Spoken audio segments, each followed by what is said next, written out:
அஸ்ஸலாமு அலைக்கும். இன்றைய பொழுது நலவாகட்டும். அனைவருக்கும் ஜும்மா முபாரக். இந்த ஃப்ரைடேன்னு வந்துட்டாலே எல்லார் வீட்லேயும் கண்டிப்பாக மட்டன், சிக்கன், பிரியாணி இந்த மாதிரி ஸ்பெஷலாக நம்ம கண்டிப்பாக சமைப்போம். ஏன்னா அவ்வளோ ஒரு சிறப்பான நாள் தான் இது. நம்ம ஃபுட்டில் மட்டும் அவ்வளோ கான்சன்ட்ரேஷன் கொடுக்காம நம்மளுடைய அமல்கள் செய்கிறதுலையும் கண்டிப்பாக கான்சன்ட்ரேஷன் பண்ணணும். உதாரணமாக குர்ஆன் ஓதுறது, திக்ர்கள் செய்கிறது அந்த மாதிரி. ஓகே, இன்றைக்கி வாங்க சூரா பக்ரா பற்றி பார்க்கலாம்.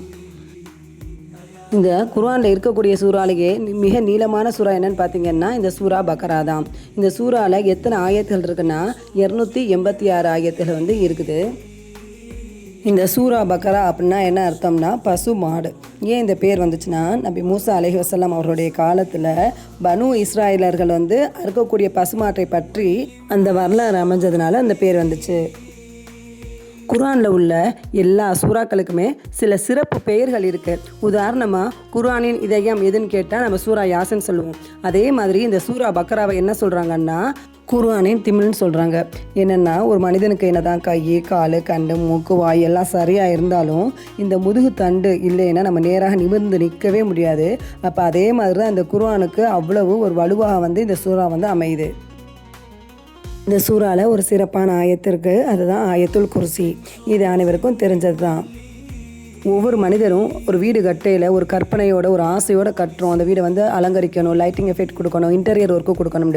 ஆனால் நம்ம என்ன தான் அலங்கரித்தாலும் டைல்ஸ் அது இதுன்னு போட்டு இந்த சூரா பக்ரா யார் வீட்டில் ஓதலையோ அவங்க வீடு பாலடைந்த வீடுக்கு சமமாகுமா. நிறைய வீட்டில் பார்த்திங்கன்னா நிம்மதி இல்லை, சந்தோஷம் இல்லை, ஒரே பிரச்சனையாக இருக்குது, ஒரே அழுகையாக இருக்குது. அப்படி யார் ஃபீல் பண்ணுறாங்களோ அவங்க வீட்டில் என்ன இருக்குன்னா ஷைத்தான் சேர் போட்டு உட்காந்துக்குருவானோ. அப்போ நம்ம என்ன பண்ணணும், அவனை விரட்டுறதுக்கு ஒரே ஒரு மருந்து என்னென்னா இந்த சூரா பக்ரா டெய்லி ஓதி வரணும். ஓகே, அவ்வளோ சிறப்பு வாய்ந்தது. இந்த சூரா பக்ரா ஓதுறது ரொம்ப ஈஸி தான். என்ன தான் 2.5 ஜுஸுக்கிட்ட இருந்தாலும் நம்ம எப்படி நிறைய பேர் நம்ம சூரா வாக்கியா, சூரா யாசின், சூரா தபாரக்கல் இதெல்லாம் ஓதுறோம். அதோடு சேர்த்து ஒரு 5 பேஜஸ் நம்ம டெய்லி கன்சிஸ்டண்ட்டாக ஓதுவோம் அப்படின்னு நம்ம நியத்து வச்சிட்டோம்னா நம்ம கண்டிப்பாக ஓதுவோம். அது ஃபஜரில் ஓதலாம், இல்லாட்டா அசரில் ஓதலாம், மஹரிபில் ஓதலாம். நம்ம ஏதாவது ஒரு டைம் சூஸ் பண்ணி கண்டிப்பாக நியத்து வச்சு ஒரு 5 பேஜஸ் சரளமாக டெய்லி ஓத வச்சிட்டோம்னா சரளமாக வந்துடும். இதை நம்ம மட்டும் ஓதாமல் நம்ம பிள்ளைங்களுக்கும் நீங்கள் ஓதுங்க அப்படின்னு நம்ம இன்சிஸ்ட் பண்ணோம்னா அவங்க சின்ன வயசுலேருந்து இதை நம்ம ஓதணும் கண்டிப்பாக அப்படிங்கிறது மைண்டில் பிக்கப் ஆகிடும். இந்த வீடியோ உங்களுக்கு யூஸ்ஃபுல்லாக இருந்துச்சுன்னா கண்டிப்பாக லைக் பண்ணுங்கள், சப்ஸ்கிரைப் பண்ணுங்கள், உங்கள் அன்பானவர்களுக்கு ஷேர் பண்ணுங்கள், பெல் பட்டனை மறக்காமல் கிளிக் பண்ணுங்கள். டெய்லி வீடியோஸ் வந்துடும்.